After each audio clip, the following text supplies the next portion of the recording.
adalah solat 5 waktu di masjid Allah Subhanahu wa taala. Kata Nabi SAW, man ghada ilal masjidi, siapa yang datang ke masjid, ya, siapa yang datang ke masjid, man ghada ilal masjidi min baitihi mutatahhiran, dari rumahnya dia sudah bersuci. Di antara amalan yang lainnya juga adalah datang ke masjid dan untuk mempelajari ilmu seperti ini, seperti sekarang yang kita lakukan, duduk bermajelis ilmu. Kata Nabi SAW, di antaranya juga adalah solat isyraq, solat syuruq atau solat isyraq, yang sebagian ulama mengatakan itu adalah awal dari waktu solat duha. Kata Nabi SAW,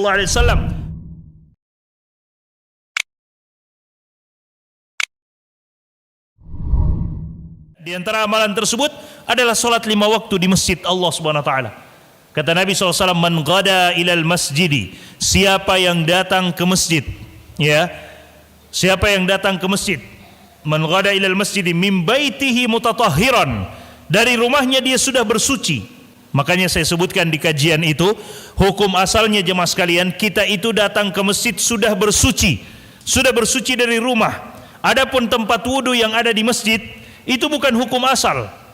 Ya, tempat wudu yang ada di masjid itu untuk menjaga kalau dalam perjalanan kita batal wudu kita misalnya, atau di masjid kita batal wudu kita, atau kita lupa berwudu dari rumah, itu penjagaan saja. Tapi hukum asalnya mutatahhiran min baitihi. Kata Nabi, dia sudah bersuci, berwudu dari rumahnya, kemudian dia datang ke masjid.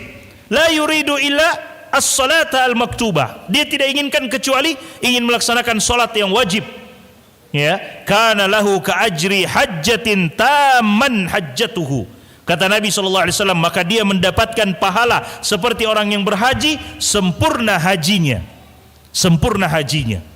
Ini sampaikan nanti kepada orang tua. Di antara amalan yang lainnya juga adalah datang ke masjid dan untuk mempelajari ilmu seperti ini, seperti sekarang yang kita lakukan, duduk bermajelis ilmu. Kata Nabi SAW, ya, dalam hadis beliau juga, beliau katakan, siapa yang datang ke masjid, kata Nabi SAW, la yuridu illa an yata'allama al-ilma aw yata'allama khairan, dia tidak ingin kecuali untuk mempelajari kebaikan, mempelajari ilmu, aw yu'allimahu, atau mengajarkan ilmu.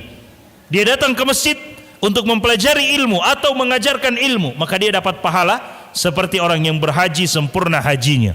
Di antaranya juga adalah solat isyraq, solat syuruq atau solat isyraq, yang sebagian ulama mengatakan itu adalah awal dari waktu solat duha.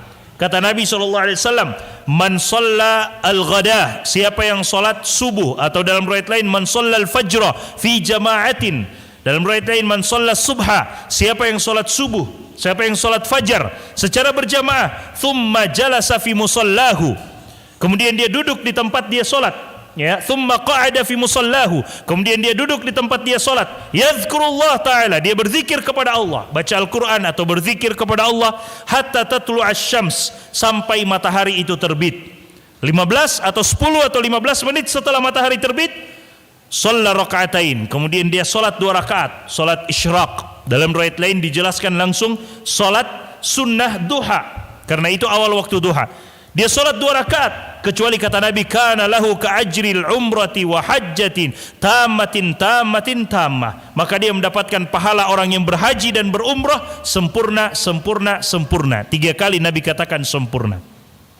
Ini jelaskan kepada orang tua kita yang tahun ini ditunda lagi keberangkatan haji, bahwa orang yang sholat 5 waktu, orang yang hadir majelis ilmu, ya, orang yang sholat isyraq. Bagaimana dengan wanita?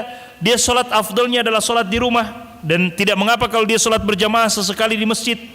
Afdalnya sholat di rumah. Bagaimana kalau dia sholat di rumah? Apakah dia dapatkan pahala itu? Dia dapatkan pahala itu. Jadi dia diam di tempat sholatnya di rumah, dia diam, dia berzikir, dia membaca Al-Quran. Begitu terbit matahari 10 menit, 15 menit dia sholat isyraq, maka dia dapatkan pahalanya. Dan di antara amalan juga yang disebutkan oleh para ulama kita adalah, ya, an-niyah as-sadiqah, niat yang jujur, niat dan azam yang jujur. Sekarang kita ditunda berhaji misalnya, tapi kita sudah punya niat yang jujur, kita sudah punya azam, tekad yang kuat, dan kita sudah sangat berniat ingin berhaji, maka dengan niat itu Allah sampaikan pahala orang yang berhaji kepada kita. Pahalanya kita dapat, tentunya tidak akan sama orang yang cuma sebatas niat dengan orang yang sampai melakukannya. Orang yang sampai melakukannya akan lebih besar lagi, dilipat gandakan lagi pahalanya. Tapi orang yang hanya sekadar niat, dia dapatkan pahala amalan tersebut dari niatnya.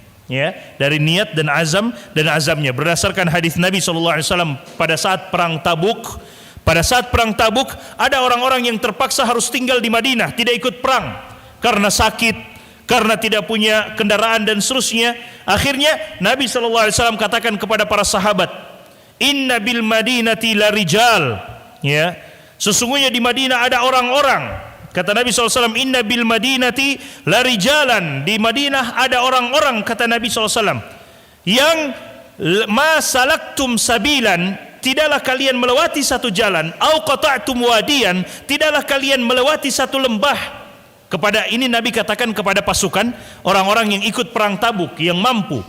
Nabi katakan ada orang di Madinah yang kalian ini tidaklah kalian berjalan dan tidaklah kalian melewati satu lembah, kecuali mereka di Madinah itu juga mendapatkan pahala seperti kalian. Kenapa? Habasahumul uzur, atau dalam riwayat habasahumul marad. Mereka tidak bisa ikut dengan kalian karena mereka sakit, karena mereka punya uzur. Ya, nah katakan kepada ibu kita, kepada orang tua kita, atau kepada keluarga kita yang tidak bisa berhaji, katakan insya Allah dengan niat yang jujur, insya Allah kita sudah dapatkan pahala haji, meskipun tidak sama antara orang yang cuma sekadar niat dengan orang yang betul-betul telah melaksanakannya. Tapi dengan niat itu insya Allah dapat pahala. Kenapa? Karena kalau bukan karena uzur, mungkin sudah ada di sana untuk ikut berhaji. Jadi uzur itu yang menghalangi. Juga hadis Nabi SAW, "Idza maridal 'abdu aw safara kutiba lahu ma kana ya'maluhu sahihan mithlu ma kana ya'maluhu sahihan muqiman." Jika ada orang yang sakit atau safar, maka tetap akan dituliskan untuknya pahala yang selama ini dia jaga, amalan yang selama ini dia jaga ketika dia sehat dan ketika dia tidak safar. Wallahu taala alam.